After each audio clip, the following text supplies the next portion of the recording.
زين للناس حب الشهوات من النساء والبنين والقناطير المقنطرة من الذهب والفضة والخيل. سورة آل عمران شروع مکہ کی اللہ رب العزت د جنگ بدر مختصر اشارتاً واقعہ بیان کا چې د هغه پس منظر څرنګه و او څرنګه طریقې سره وشوه. دې کې صرف د سورې آل عمران کې د جنگ بدر مختصر واقعه دی اشارتاً، او بیا په سورې انفال کې مکمل تفصیلي ذکر دی مومنان د کوم طرف نه راغلي وو او کوم ځای کې دوی پړاو اچولی وو او کافر کوم طرف نه راغلي وو او کوم ځای کې دوی پړاو اچولی وو.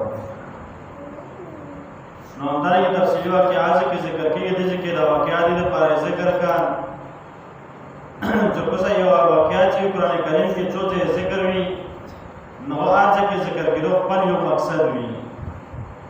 نو دې ځای کې مقصد دا دی چې هر څه کولی صرف یکي و رب العزت ذات دی، خو د هغې چې کله انسانان خاص کر مؤمنان د الله تعالی بندګان شي صحیح طریقې سره نو بیا ټول د دوی مشکلات الله تعالی حل کوي. لکه وګوره جنګ بدر واقعه وه 314 مؤمنان صحابه کرام او په زرو تعداد کې یا څه خاصه یو کم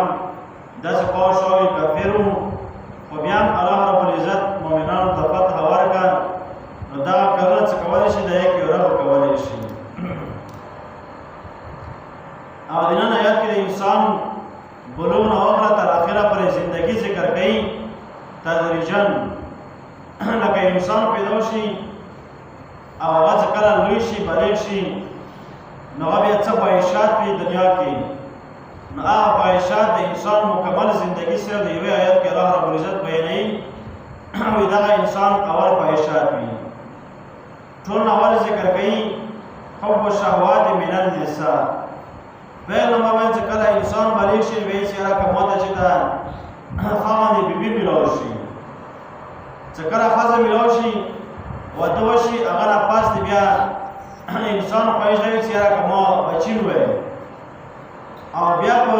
بچیو کې نارینه بچي زمان غواړي او بیا ورپسې چې یاره دغه بیبي وشوله او همدارنګې زمانه پیدا شولو نو دوی دپاره هم بیا څه لایي خرچه ورشه، نو بیا ورپسې چې یاره خزانه کوي مال را جمع کوي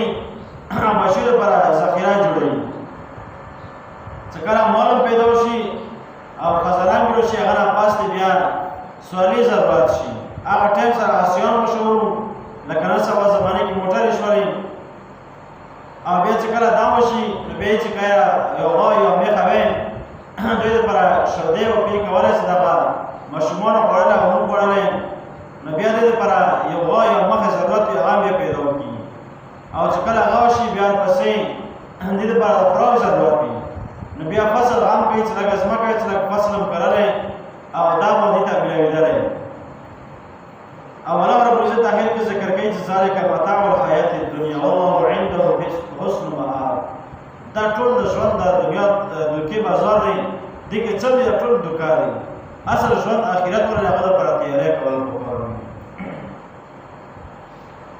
زین للناس ښایسته کړی شوي دی خاصو خلکو دپاره حب الشهوات من النساء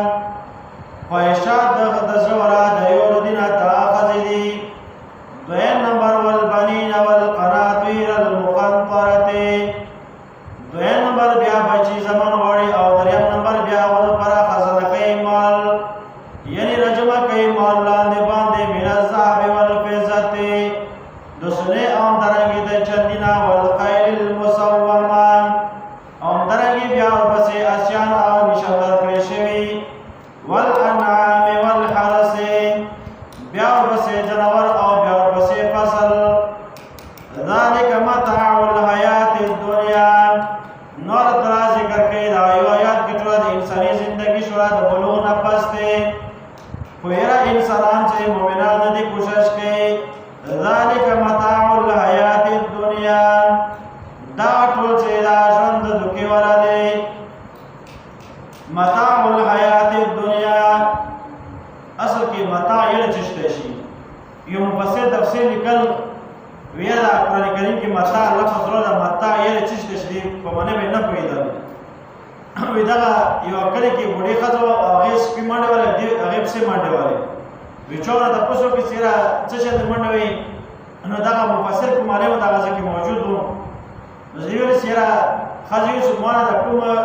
مو د تیغ نه وي څوک ورته طبقې نه وي وغیره که څوک همې خلیټیکله وی پخېږي وی دې صفه کولو له کومه کپړه چې سپي وتښتوله نو دغه مفسري چې دې نه پاس دی مو بیا دا معنا زده کړه چې یاره د متاع چې د دې ته ویل شي نو دا سړی چې د تیغ نه طبقې اوسه څپو کړي هغه ګاند وي نو هغه په څه غي او په پیدې به نه رسي بس سپي وتښتوله او سپی یوسف باندې څوک کپړې باندې بس ژبې سره خولې کې وجوي وشلي بس وی به دغوي نو همدارنګه انسان کوم د دنیا را ژوند دی دنیا را کوم سامان او دغه متاع وغیره جمع کول دي بس دې همدا مثال دی بس څه ټایم پورې تو استعمال به دا تو شوبه کې ورته نه پاتې کېږي بیا حدیث کې چې نبی کریم صلی الله علیه وسلم ذکر کوي په دنیا کې هغه مال تر څو کوم استعمال کوم د وکړل مثال کپڑے وغیرہ د کړي استعمال کې دا شولې دین او پڅ زکات وغیرہ د الله تعالی په بیان کې لګولې بس دا تو اعمال شو او بیا بهترینه صدقه صدقه جاریه د مال کې